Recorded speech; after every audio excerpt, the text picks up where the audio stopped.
Magandang araw, Pilipinas! At sa lahat po ng mga Pilipino nagmamahal sa ating bayan sa buong mundo. Welcome po sa pinaka-aabangang palatuntunan ng taon, ang sukatan, the SMNI Senatorial Interview. Karapat-dapat ka ba? Dito hindi lang basta tanong at sagot, kundi isang malalim na pagsusuri sa mga senatorial aspirant na haharap po sa mga tunay na isyu po ng ating bayan.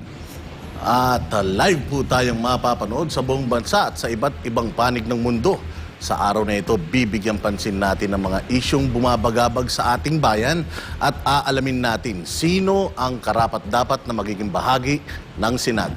Mga kapartner, kape po ang inyong mga kasama sa episode na ito ng Sukatan, the SMNI Senatorial Interview. Karapat-dapat ka ba? Ako po si MJ Mondihar. Ako po si Boss Dada. At para mapanatili na balanse ang usapan, magkakaroon tayo ng mga katanungan mula sa iba't ibang sektor. Kailangan nilang magbigay ng makatarungan at konkretong solusyon. Hindi lang tayo maghihintay ng magandang salita, kundi konkretong hakbang at solusyon ang kailangan. Hindi yung mga kwento-kwento lang, partner. Correct ka dyan, Boss D. Hindi lang kasi ito simpleng question and answer. Ito ay isang pagsubok ng kaalaman, integridad at handang paglilingkod ng bawat kandidato. Kaya para sa mga sumusubaybay sa atin globally, ito na ang pagkakataon ninyong makita kung sino sa mga panauhin nating mga aspirante ang may pinakamahusay at makatotohanang plataforma, yung may tunay na kakayahang manguna sa ating bansa. Pero bago ang lahat, mga partner, narito muna si partner Jason para ipaliwanag ang pinakabahagong bahagi ng programa natin ngayon. Para partner Jason. Maraming salamat, Boss Dada. Mga kapartner, ipapaliwanag ko ang panibago at special nating segment para sa programang Sukatan, the SMNI Interview. Karapat-dapat ka ba? Gagamitin natin ang kapangyarihan ng social media para mas maramdaman ninyo na bahagi kayo ng ating programa. Narito ang ating online poll of voting na gagawin sa official Facebook page at YouTube channel ng SMNI News at sa official Facebook pages ng ating mga senatorial aspirant. Sa botahang ito, maaari ninyong ipahayag kung sino sa ating mga senatorial aspirant ang pinaka nag-stand out sa kanilang mga sagot at kung sino ang may pinakamakatotohanang plataforma. Para sa mga bumilib kay Attorney Jimmy Bondoc, iboto siya gamit ang heart emoji. Kung sa tingin ninyo naman ay si Colonel Ariel Kerubin ang may pinakamahusay na plataforma, ito Philippine Marine Corps. Nagtapos sa Philippine Military Academy mula sa matatag class of 9. Isang abogado at tapos ang programa, ipapakita natin ang tally o kabuuang bilang ng mga boto para sa bawat Agad ang official Facebook page at YouTube channel na naka-flash sa inyong mga screens para sa gagawing online voting. Iboto ang mga senatorial aspirant na sa tingin mo ay pinakaangat sa episode na ito ng Sukatan. Approve! So heto na, wala nang paligoy-ligoy pa mga kababayan. Kilalanin na natin ang mga senatorial aspirant na harap sa hamon ng Sukatan, the SMNI Senatorial Interview. Karapat-dapat ka ba? Panoorin natin ang isang mabilisang pagpapakilala sa ating pong mga bisita.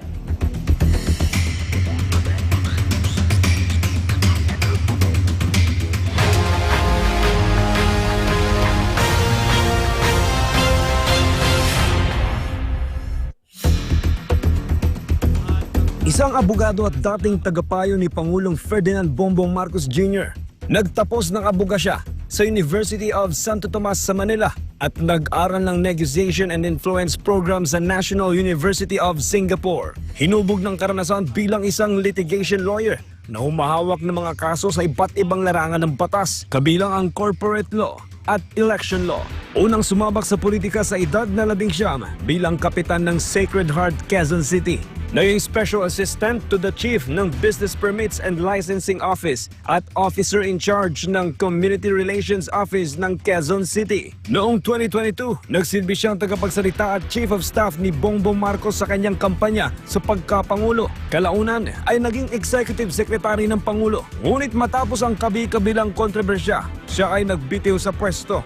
At mas nakilala ng sambayan ng Pilipino dahil sa matapang nitong pagsiwalat ng katiwalian sa administrasyon. Sa unang pagkakataon, sasabak upang maging mambabatas. Tumatakbong senador bilang independent candidate, Attorney Vic Rodriguez. Isang retiradong opisyal ng Philippine Marine Corps Nagtapos sa Philippine Military Academy mula sa matatag class of 1979 at nakakuha ng master's degree in defense studies mula sa University of Canberra, Australia. Tumanggap ng iba't ibang natatanging pagkilala bilang sundalo ng bayan. Kabilang na ang pinakamataas na gantimpala sa militar dahil sa kanyang katapangan. Namuno sa iba't ibang operasyon laban sa komunistang CPP and PANDF at nagpakita ng kausayan sa mga larangan ng digmaan. Unang sumubok na pumasok sa politika bilang senador noong 2010 ngunit hindi pinalad. Sa darating na halalan, muling tatakbong senador sa ilalim ng Nacionalista Party, retired Philippine Colonel Ariel Querubin. Kilala bilang Filipino singer, songwriter at abogado. Nagtapos ng communications degree sa Ateneo de Manila University at nag-aral ng abogasya sa University of the East. Naging bahagi ng Philippine Amusement and Gaming Corporation bilang Vice President for Entertainment. Bukod sa musika, siya rin ay nakilala sa kanyang matapang na political opinions at advokasya para sa pagbabago sa entertainment industry. Isa siya sa sumuporta sa matagumpay na pagtakbo ni dating Pangulong Rodrigo Duterte noong 2016. Ngayong halalan, susubukan tumakbo bilang senador upang magsulong ng mga batas laban sa korupsyon, reforma sa entertainment industry at ibalik ang diplomasya sa pagdinig sa Senado. Tumatakbong senador mula sa PDP Laban, Attorney Jimmy Bondo.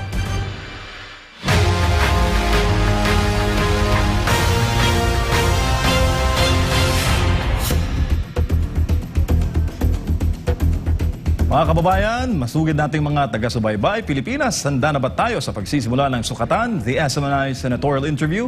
Karapat dapat ka ba? Ngayon, kilalanin pa natin ng mas malalim ang mga ginoo na ating pong bisita. Sa unang bahagi po ng ating programa, bibigyan natin sila ng pagkakataong ilahad ang kanilang top 3 priority platforms. Simple lang. Ano po ba yung plano nila para sa bayan? Ngunit tandaan, 2 minuto lamang ay ibibigay niyong panahon at na kayo po ay magpapakatotoo. Siguraduhin malinaw ang inyong layunin. Pilipinas, makinig na mabuti. Ito ang kanilang pagkakataong ipaalam at ipahayag ang kanilang hangaring maglingkod sa bayan.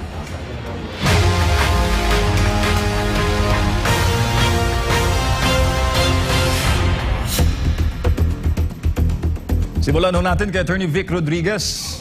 Sir, ano pong 3 pangunahing plataforma na inyo pong tututukan sakaling kayo pagbigyan na maging senador? Magandang gabi, MJ. Magandang gabi ho sa mamamayang Pilipino. Ako ho ay si Attorney Vic Rodriguez. Ako'y tumugon sa hamon ng hakbang na maisog upang pamunuan ang tunay at maisog na oposisyon. At bilang senador ninyo, aking pinangungunahan ang war on corruption, aking ibababa at amyendahan ang plunder law. Ibababa ho natin ang threshold ng plunder from 50 million to 1 million pesos. At pag nagawa po natin yan, aking ipapanukala na maibalik ang kaparusahang death penalty sa lahat ng magiging guilty sa kasong plunder at nais ko ring iparehas ang sahod ng mga nasa probinsya sa sahod ng mga nagtatrabaho sa Mega Manila sapagkat hindi totoo na mas murang manirahan at mas magaang ang buhay sa probinsya. Maraming salamat, Atty. Vic. Ngayon naman, pakinggan natin si Colonel Ariel Querubin. Ito na ang panahon para ihayag ang inyong mga plano. Ano ang mga aksyon ninyong gustong tutukan para sa ikabubuti ng ating bayan? 2 minuto po, sir. Maraming salamat sa iyo, Boss Dada, at magandang gabi sa lahat po ng sumusubaybay sa programa na to. Ako po si Ariel Querubin. Ako po ay tatakbong senador dahil ang tingin natin walang matapang na nasa Senado ngayon na magtuloy ng laban para sa korupsyon. 2 beses tayong nakulong, lumalaban tayo sa korupsyon, namatay tayo, no? At nasubukan natin na nadala sa morgue dahil sa paniniwala natin na dapat maiayos natin ang gobyerno. Ngayon, tatakbo tayo na ito ang plataforma na maisusulong natin. Unahin ko muna kasi bet ko yan, pero unahin ko yung ko. No? Yung corruption, lalabanan natin yan. No? Yung B, ito yung bigas o busog na tiyan. At nabalak natin na lahat na nakatiwangwang na military reservation, gawin natin, taniman natin, lagyan natin ng poultry, piggery o even grazing land para bumaba yung presyo ng mga bilihin. Yung E is de kalidad na edukasyon at yung T trabaho at sapat na kita. Ito papanindigan natin kasi kailangan natin na matapang na senador, no, para lumaban sa korupsyon at walang takot na titindig para sa taong bayan. Maraming salamat po, Colonel Ariel Querubin. At ang pinakahuli sa ating pong mga panauhin, si Attorney Jimmy Bondoc, meron po kayong 2 minutes, sir, para po sa inyong top 3 priority platforms. Salamat, Boss MJ, Boss Dada. At kamusta po kayo, Pilipinas kong mahal? Kamusta kayo? Kumakain pa ba kayo ng 3 beses sa isang araw? Ligtas pa ba yung paglalakad ninyo sa mga kalsada?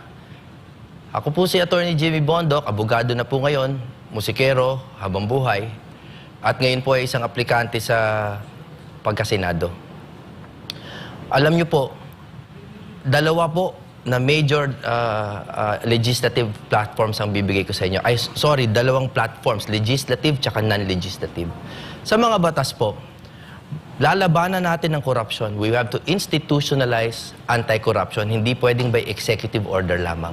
Bukod doon, yung mga rules, yung guidelines ng COA 2015-01 tungkol sa confidential at intelligence funds, isabatas na natin para wala nang magkaroon ng mga tanong tungkol sa confidential funds. No? Pagdating po sa health, itigil na po natin ang pagkulong sa mga pasyente na hindi makapagbayad. Yung Anti-Hospital Detention Act, alam na alam ko po kung paano patibayin yan upang hindi na makatakas sa mga ospital sa pagkakulong sa mga pasyente.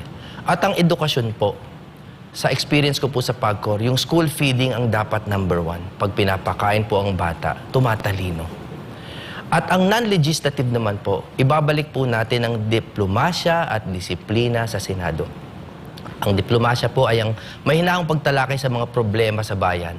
Kasi ngayon, ang pagtalakay natin at bangayan ay nakakadagdag pa sa problema natin.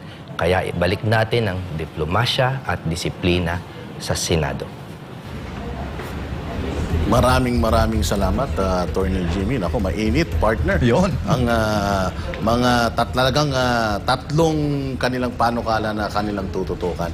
Ayun, ngayon narinig na natin ang kanilang mga plataforma, pero paano nila haharapin ang mga totoong issue ng bayan? Abangan natin sa susunod na bahagi ng ating programa. Wala pong bibitaw mga partners. Nagsisimula pa lamang tayo. Mahaba-haba pa po yung ating mga tanungan na susukat sa ating pong mga panauhin.